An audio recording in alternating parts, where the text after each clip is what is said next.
आपको बताते हैं शादी का वो वीडियो कैसेट जो साथ में सीमा हैदर लेकर के आई है, वो क्यों लेकर के आई है। सवाल ये है, सीमा की पहली शादी का वीडियो कैसेट वो लेकर के आई है, इस बात का जिक्र उसने खुद किया। गुलाम से नफरत, तो आखिर क्यों ये कैसेट लेकर के आई? इस कैसेट को सबूत बनाने की क्या प्लानिंग की गई थी, इसलिए वो अपने साथ लेकर के आई? बच्चों और शादी की थ्योरी स्थापित करने का प्लान था क्या, इसलिए उसने ये चाल चली? क्या जासूसी केस की जांच का पहले से उसे डर था, इसलिए सबूत अपने साथ लेकर के आई? बचने के लिए बैकग्राउंड स्टोरी बनाने का क्या ये एक तरीका हो सकता है, और इसीलिए कोशिश की गई कि अपने साथ वो सबूत लेके चलो कि कल को अगर पूछताछ होती है तो मैं बता पाऊं कैसे हैदर मेरा पति था, मेरे साथ बच्चे थे। तो ये वो पूरी जानकारियां, लेकिन कैसे अपने घर से निकली, बैग पैक किया गया, वो पूरी जानकारी क्या है वो भी देखिए।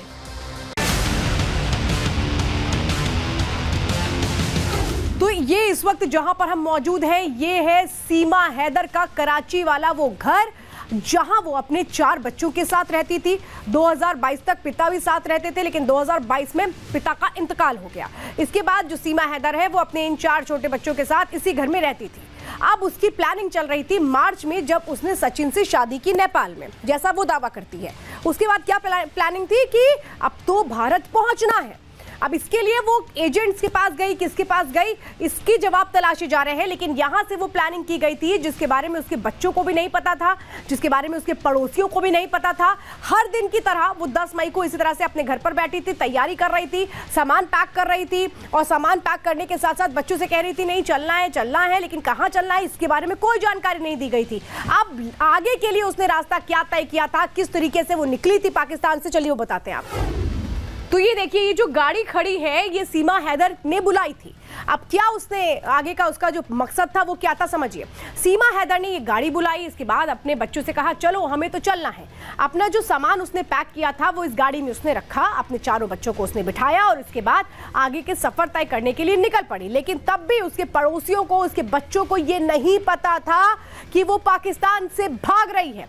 वो पाकिस्तान से भाग करके सचिन से मिलने के लिए भारत जा रही है। तो ये टैक्सी बुला करके आगे किस तरह से सफर तय किया गया था अपने 4 बच्चों के साथ, उन बच्चों को लेकर के जिनको नहीं पता था कि वो अब आगे की जिंदगी कहां बिताने जा रहे हैं। जैसा वो कह रही है कि अब मैं यहां से नहीं जाऊंगी। चलिए जरा मैं आपको आगे की जानकारी देती हूं कि आगे का सफर कैसे तय किया गया।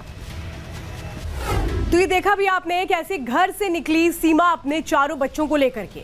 ये पूरी की पूरी प्लानिंग थी। 10 मई को जब ये लोग अपने घर से निकले थे, उसके बाद ये कहाँ आते हैं, क्योंकि सीमा को पता था कि भारत उसे जाना कैसे है। यहाँ से आप ये देखिए 4 बच्चों के साथ एयरपोर्ट पहुँचती है सीमा अपने बच्चों को लेकर के, और यहाँ से आगे का सफर तय करती है। वो पहुँचती है शारजा, और उसके बाद वहाँ से वो नेपाल जाती है, क्योंकि उसके पास भारत का वीज़ा उसे नहीं मिला था। तो ये पूरी की पूरी उसने एक प्लानिंग की थी कि बच्चों को नहीं बताया कि कैसे वो भारत लेकर के जा रही है, कहां जा रही है, इसके बारे में पड़ोसियों को नहीं पता था, उसकी बहनों को नहीं पता था, उसके किसी रिश्तेदार को नहीं पता था। तो ये पूरी प्लानिंग की गई थी सीमा की तरफ से, और इसीलिए ये जो प्लानिंग थी ये सीमा ने सिर्फ अपने प्यार की खातिर की है, या फिर अब एक बड़ी प्लानिंग है उसके तहत की है, या उससे किसी ने कहा कि आप भारत तुम जाओ इस तरीके से और आगे की कहानी तुम्हें बताएंगे। वो बहुत सारे सवाल हैं जिस पर अब एटीएस मंथन कर रही है। राज बहुत सारे हैं और हर राज से पर्दा खुलेगा।